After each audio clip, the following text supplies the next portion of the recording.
ମାନସୀ ज्योति को हैरान करने पवन को यूज करेंगे एवं ମାନସୀ पवन को कही पाहाचरे काच बाटी गुड़िक रखिथे। पवन मन कष्ट हेले ମାନସୀ डर रे पाहाचरे काच बाटी गुड़िक सजेबे। एपटे ମାନସୀ कहते पवन जल्दी कर। ମାନସୀ कहते एवं डराउे जे ज्योति कौ मुहूर्त आसब कहे जे ज्योति थरे एटी पाद देला परे तू जाई आरपुर रे पहुँचबू। एवं ज्योति खूब मन खुशी रे काकरा पिठा करी जीवन बाबू आणुथिबे एवं सीढ़ी रे चढ़ी पाद पकई से जाउथिबे ऊपर को जीवन पाखकू।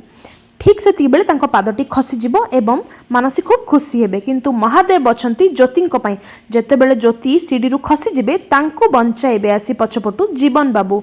ज्योति आखि बंद कर डरी जाइथिबे किंतु जीवन बाबू तांको ठीक समय रे धरी नेबे।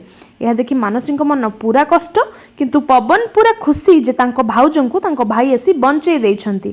तेबे दर्शक बंधु आपनकु कोन लागुची ମାନସୀଙ୍କ प्लान सक्सेस हबो ना फेल हबो?